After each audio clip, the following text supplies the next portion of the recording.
Container door ಕೊರೆದು ಸಾವಿರಾರು ಮೊಬೈಲ್ಗಳ robbery case ಪ್ರಕರಣದ 7 ಮಂದಿ ಆರೋಪಿಗಳನ್ನ ಚಿಕ್ಕಬಳ್ಳಾಪುರ ಪೊಲೀಸರು ಹೆಡೆಮುರಿ ಕಟ್ಟಿದ್ದಾರೆ. ರೆಡ್ಮಿ, ಪೋಕೋ ಕಂಪನಿಗೆ ಸೇರಿದ್ದ 3,000 ಮೊಬೈಲ್ಗಳನ್ನು ಕಳವು ಮಾಡಿದ್ರು. 3 ಕೋಟಿ ಮೌಲ್ಯದ ಮೊಬೈಲ್ಗಳನ್ನು 70 ಲಕ್ಷಕ್ಕೆ ದೆಹಲಿಯ ಕಾಳಸಂತೆಯಲ್ಲಿ ಸೇಲ್ ಮಾಡಿದ್ರು.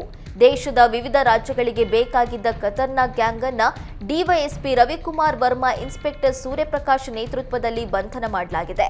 ಇನ್ನು ಹರಿಯಾಣದ ಸರ್ಪಂಚ್ ಈ ದರೋಡೆಯ ಮಾಸ್ಟರ್ ಮೈಂಡ್ ಆಗಿದ್ದು, ಈತನ ಬಂಧನಕ್ಕೆ ತೆರಳಿದ್ದ ಪೊಲೀಸರ ಮೇಲೆ ದಾಳಿ ಮಾಡಲಾಗಿತ್ತು. ಕೊನೆಗೂ 5ನೇ ಬಾರಿಗೆ ಶಸ್ತ್ರಾಸ್ತ್ರದೊಂದಿಗೆ ತೆರಳಿ ಆರೋಪಿಯನ್ನ ಲಾಕ್ ಮಾಡಿದ್ದಾರೆ. ಕೊಪ್ಪಳದ ಮಾವು ಕೃಷಿಕರಿಗೆ ಬಂಪರ್ ಬೇಡಿಕೆ ಬಂದಿದ್ದು, ಇಲ್ಲಿನ ಮಾವಿನ ಹಣ್ಣುಗಳಿಗೆ ಅಂತಾರಾಷ್ಟ್ರೀಯ ಮನ್ನಣೆ ದೊರೆತಿದೆ.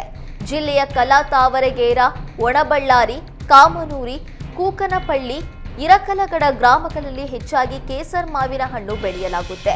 ಈ ಹಣ್ಣಿಗೆ ಯುರೋಪ್ ಖಂಡದಲ್ಲಿ ಹೆಚ್ಚು ಬೇಡಿಕೆ ಇದೆ. ಪ್ರತಿ ವರ್ಷ ಜಿಲ್ಲೆಯಲ್ಲಿ 40,000 ಮೆಟ್ರಿಕ್ ಟನ್ ಕೇಸರ್ ಮಾವಿನ ಹಣ್ಣು ಉತ್ಪಾದನೆಯಾಗುತ್ತೆ.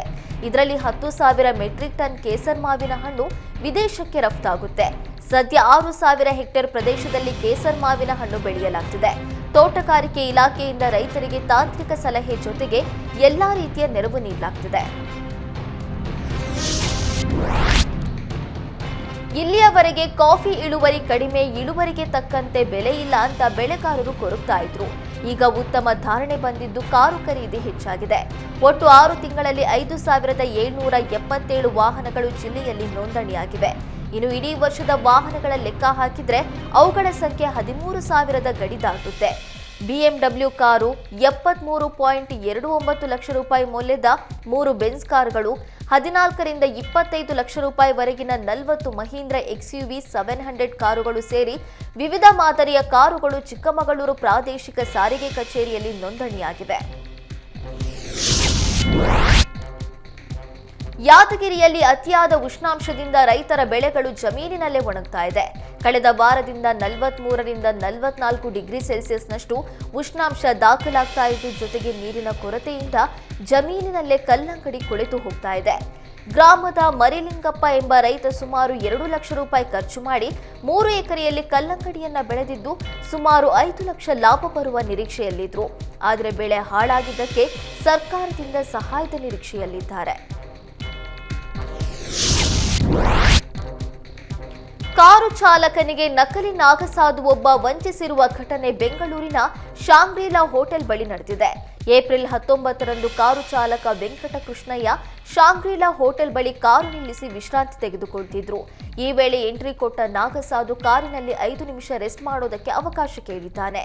ಬಳಿಕ ಚಾಲಕ ವೆಂಕಟಕೃಷ್ಣಯ್ಯಗೆ 5 ರುದ್ರಾಕ್ಷಿ ಕೊಟ್ಟು 1 ವಾಪಸ್ ಕೊಡುವಂತೆ ಹೇಳಿದ್ದಾನೆ. ವಾಪಸ್ ಕೊಟ್ಟ ರುದ್ರಾಕ್ಷಿಯನ್ನ ಪೇಪರ್ನಲ್ಲಿ ಮಡಚಿ ಹೂ ಆಗಿ ಮಾರ್ಪಡಿಸಿ ಚಮತ್ಕಾರ ಮಾಡಿದ್ದಾನೆ.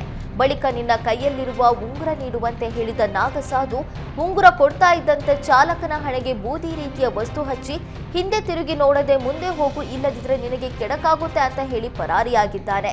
ನಾಗಸಾಧು ಮಾತು ನಂಬಿ ಮುಂದೆ ಬಂದಿದ್ದ ಚಾಲಕ ವೆಂಕಟಕೃಷ್ಣಯ್ಯ ಬಳಿಕ ತಾನು ಮೋಸ ಹೋಗಿರೋದು ಗೊತ್ತಾಗಿದೆ.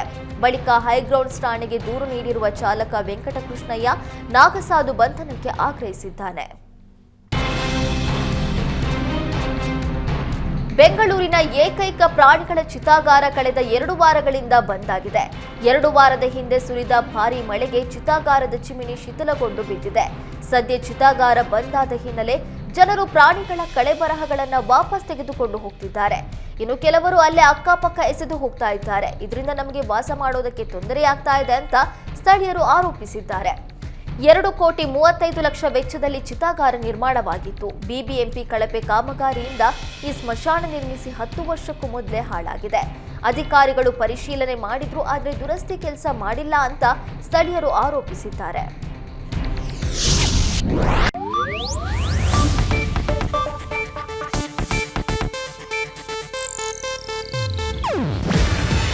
ಇದು ಏಷ್ಯಾನೆಟ್ ನ್ಯೂಸ್ ನೆಟ್ವರ್ಕ್ ಪ್ರಸ್ತುತಿ. ನೀವು ನೋಡ್ತಿದ್ದೀರಾ ಏಷ್ಯಾನೆಟ್ ಸುವರ್ಣ ನ್ಯೂಸ್.